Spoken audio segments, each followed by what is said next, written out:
Dahil sa mga naging pahayag ni Alvin Aragon tungkol sa relihiyon, pananamit at LGBT community, sentro siya ngayon ng mga biro at memes online. Damay-damay na pati ang imahe ng born-again Christians community sa bansa.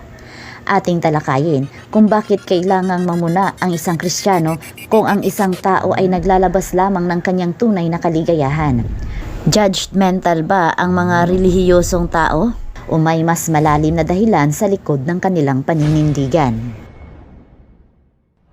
Nagsimula ito ng labis na mabash si IC sa hindi nito pagsipot sa reunion concert ng Sex Bomb. Bagamat una nang naihayag ni Rochelle na hindi makakasama si IC at nauunawaan naman niya dahil valid naman ang reason nito. May mga fans pa rin ang hindi tumigil sa pambabash kay IC na kesyo pwede naman daw siyang manood kahit hindi siya sumayaw. Isa si IC sa OG member ng Sex Bomb, kaya naman marami talagang nadismaya na hindi ito sumali sa reunion concert. Ang hindi niya pagsali ay para bang incomplete puzzle para sa mga fans na sumusuporta simula pa noong 2000. Matatandaan na nag-resign si IC sa Sex Bomb noong 2009 sa kadahilan ng nagbago ito ng pananampalataya at piniling i-honor si God, na kung saan ang uri ng pagsasayaw at pananamit ng Sex Bomb ay hindi kalugod-lugod sa mata ng Panginoon. February 7 sa round 4 ng concert ng Sex Bomb, sa wakas nagpakita ng suporta si IC nang sorpresa siyang umakyat sa entablado at nakikanta sa theme song ng 17. Puno ng iyakan, maraming fans ang naging emosyonal. At marahil dito na siguro mapuputol ang pambabatikos kay IC, subalit mas lalong lumala ang tensyon. Sa mga sumunod na araw, naanyayahan ang mag-asawang IC at Alvin sa mga interviews. Dito mas lalong nabalot ng issue ang mag-asawa, lalong-lalo na si Alvin. Haka-haka kasi ng netizens na siya daw ang dahilan kung bakit ayaw sumali ni IC sa reunion ng Sex Bomb. Ilan sa mga nabanggit niya ay ang pahayag niya laban sa LGBT community, ang salitang God will throw you to hell. Pinuna rin niya ang kasuotan ng Sex Bomb na malaswa at sinabi rin niya na ang Panginoon ang nagpa-resign kay IZ. Binanggit rin niya ang ibang celebrity parents dahil sa pagtanggap sa mga anak nilang miyembro ng LGBT. Pati si Jopay bumuwelta sa pagdamay ni Alvin sa mga asawa nila. Dahil sa init ng diskusyong ito tungkol sa Christian values, binalikan ng netizens ang mga naging iskandalo ni Alvin noong hindi pa ito Kristiyano. Sa tingin ng publiko, mapanghusga ang dating ng kanyang mensahe. Mas lalo pang uminit ang tensyon nang magpaunlak ng interview ang anak ni IC na si Andre na ngayon ay si Sofia na. Bagamat wala siyang sinabing masama tungkol sa ina at stepfather, mas lalong naging masamang ina si IC sa mata ng publiko dahil lamang sa hindi pagtanggap ni IC sa transgender na anak. Gayon din kay Alvin na sinasabi nilang self-righteous. Ang mga Sex Bomb girls ay professional dancers. Para sa kanila, hindi makatarungan na bansagan silang malaswa. Ang bawat hataw at giling na nakikita sa entablado ay bunga ng dekalidad na choreography at matinding ensayo. Hindi biro ang stamina na kailangan para makasabay sa kanilang mga routine. Layunin nilang mag-entertain sa masa. Hindi lahat nabibigyan ng galing sa pagsasayaw at pagkanta. Ginamit nila ang biyayang ito bilang isang tapat na paraan upang kumita at nang maitaguyod ang kanilang mga pamilya. Ito ay isang professional na trabaho at ang kanilang maikling kasuotan ay ang kanilang uniform. Dito na naging controversial si Alvin dahil sa kanyang pananaw na dapat ingatan ng isang asawa ang kanyang misis at hindi hinahayaang magsuot ng mga damit na nagiging sanhi para pagnasaan ng ibang lalaki.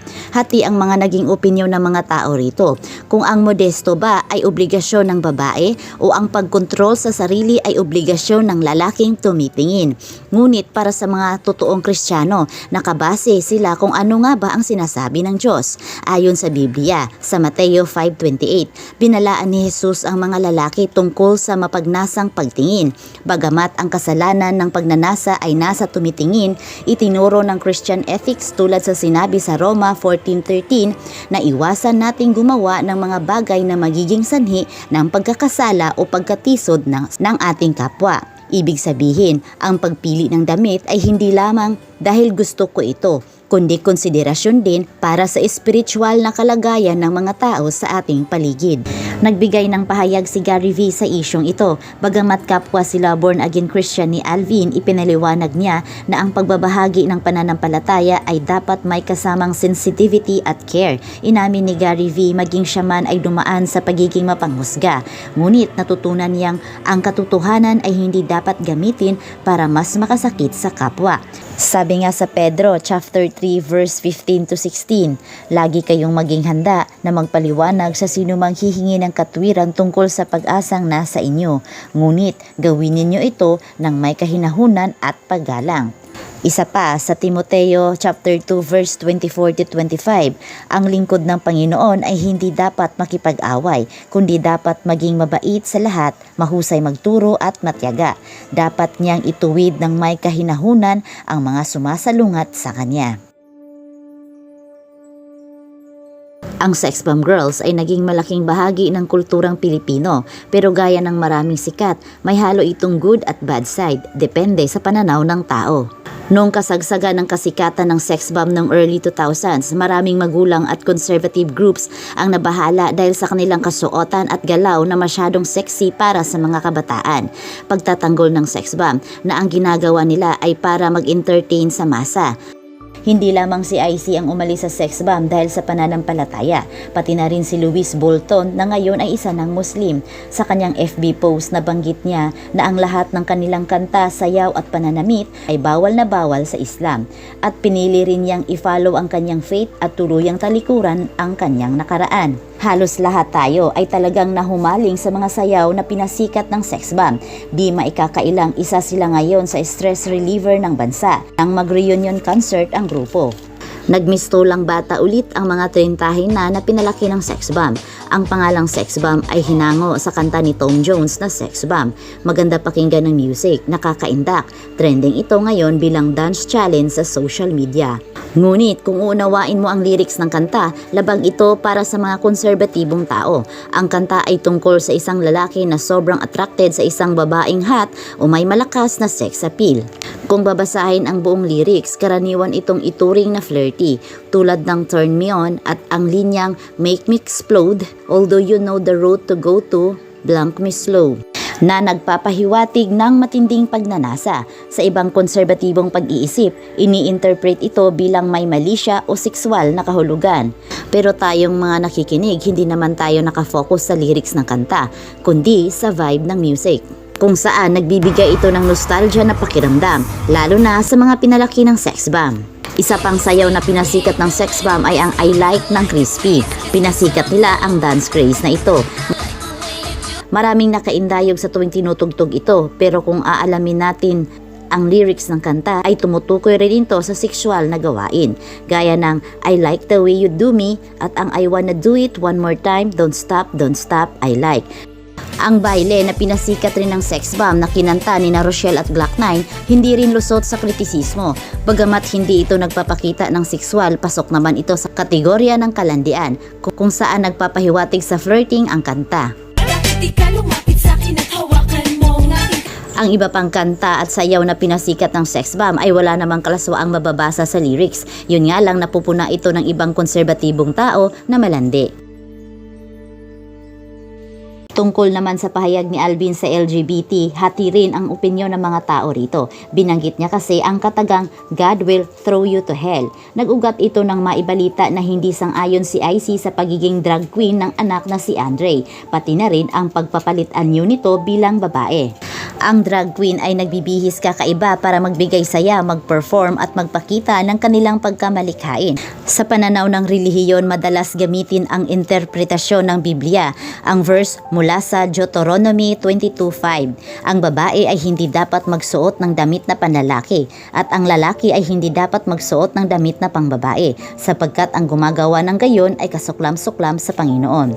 Dahil dito, ang cross-dressing ay tinuturing na kasalanan. Subalit tinatawag rin ito ng iba na sining at trabaho. Para sa kanila, ang kanilang ginagawa ay hindi isang pagtatangka na labanan ang Diyos, kundi isang anyo ng art o pagtatanghal. Nagiging masama lang siguro ito kung may na-offend, gaya na lamang ng Pura Luca Vega controversy, kung saan Ginamit niya ang imahe ng Nazareno sa kanyang drug performance. Maraming nagalit at nagsabing ito ay kalapastangan. Tungkol naman sa buwelta ni Alvin sa LGBT na itatapon sa impyerno, isa itong napakalaking usapin ang nakasulat sa Biblia sa unang Korinto 6:9-10. Hindi ba ninyo alam na ang mga kasalanan ay walang bahagi sa kaharian ng Diyos? Huwag ninyong dayain ang iyong sarili.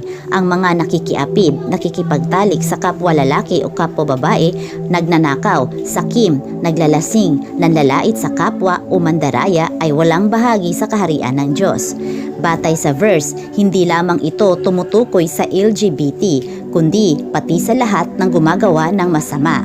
Ayon nga sa Roma 3:23, sapagkat ang lahat ay nagkasala at walang sinumang nakaabot sa kaluwalhatian ng Diyos. Matagal nang nanahimik si IC sa mundo ng showbiz para makapag-focus sa kanyang pamilya at pananampalataya. Sa mga post nila, ikita na ang sentro ng buhay nila ay ang kanilang ministry at pagpapalaki ng mga anak. Nang mag-anunsyo ng reunion sa Sex Bomb, nabuhay ang nostalgia. At nang hindi sumali si IC sa concert, maraming fans ang nang-insulto at nang bastos o bashing. Damay-damay na pati ang pakikitungo ni IC sa transgender na anak. Kaya siguro ganoon na lamang makapagsalita si Alvin dahil pakiramdam niya inaapi ang kanyang asawa at kinukumpara pa siya sa ibang asawa ng sex bomb. Batid ng ibang born-again Christian na tama ang source niya, ang Biblia. Subalit ang application at attitude sa pagbabahagi nito ay naging sablay sa harap ng publiko. Ang issue ay patungkol sa kung paano tayo makitungo sa isa't isa. Kung nirespeto sana ng ilan ang desisyon ni IC na manatili sa kanyang tahimik na buhay, marahil ay hindi rin sana nauwi sa ganoon kabigat ang pananalita ni Alvin. Nagkamali si Alvin, may mga nasaktan, pero sa kabilang banda, nagkamali rin ang mga bashers na naging mitsa ng lahat ng ito. Lahat tayo ay marupok sa pagkakasala. Ang Diyos ay pag-ibig at ang paghatol ay sa Kanya lamang at hindi sa tao.